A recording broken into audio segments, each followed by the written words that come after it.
Good evening and welcome. We start with the big story this hour, the results of the Oxford-AstraZeneca COVID-19 vaccine trials. They are out. Phase 1 and 2 of the vaccine has been successful. As per the UK-based medical journal Lancet, the vaccine is considered to be safe, well tolerated and immunogenic. 70% of the people had headaches or fever after the vaccine was administered to them. Researchers say that these symptoms were managed very easily with paracetamol, and no serious adverse reaction was recorded during the trial. The trial was conducted on 1,077 people. The Oxford study has successfully completed phase 1 and 2 of the vaccine trials. Now the phase 3 of the vaccine trials will be conducted on children and people of diverse ethnicities. The Oxford vaccine can train the immune system, making antibodies and white blood cells that can fight coronavirus. The vaccine development by the university's Jenner Institute is being supported by the UK government and AstraZeneca, which will support the production phase. The vaccine is based on a weakened version of the common cold that causes infections in chimpanzees, and it also contains the genetic material of the spike protein of SARS-CoV-2, the strain of coronavirus that causes the COVID-19 illness. Currently, there are more than 100 vaccines being developed and tested around the world.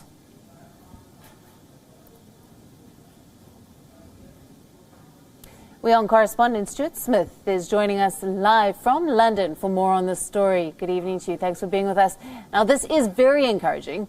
Just how big is this development of this vaccine passing the first 2 phases?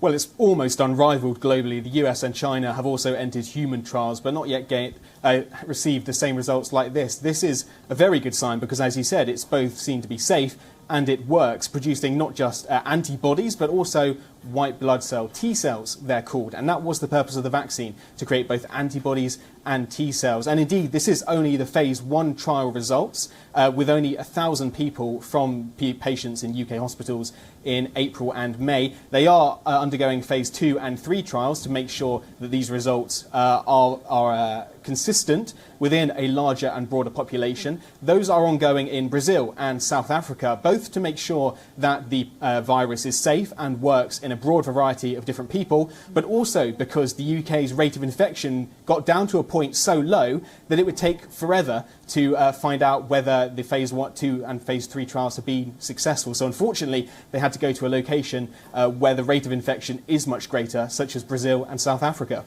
And Stuart, now with this next stage of testing, stage 3, that includes both children and diverse ethnicities, how long is it expected to take for this phase to be completed and for the results to be released?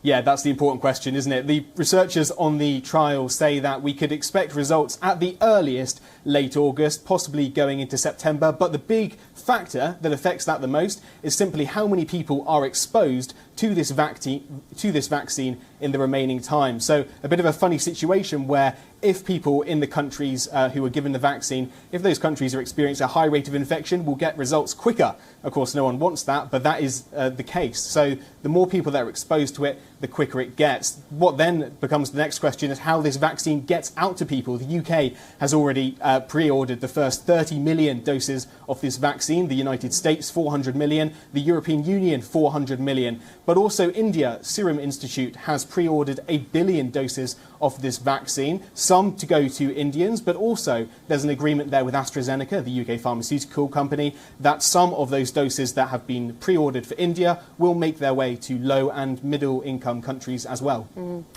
On that point, of course, the race is on to find an effective vaccine, and parallel to this race is to monopolize it. How does one expect to resolve the situation with limited manufacturing for such a large global population who will need it? Yeah, the big question, because of course the richest countries tend to be able to get their hands on these doses first. Many countries pre-ordering all different types of vaccines, some betting on the UK one, some on the US, some on the China, some countries betting on all of them just in case. There is one, some sort of charity alliance called the Gavi and CEPI alliance. They've ordered 300 million doses of the vaccine, and their express aim is to try and get doses of this vaccine, should it be found to be successful, out to developing countries around the world, those that cannot afford to take the risk in investing in a vaccine which may actually end up not working. Of course, they'll know more about that by the time we get to September, but it is a big problem. How's it fairly done? And the UK government does say it wants to see the vaccine get out everywhere, and they have given funding to these two charities, Gavi and CEPI, to try and help this vaccine get to developing countries should it be found to be safe and working. Stuart, thank you very much for that update.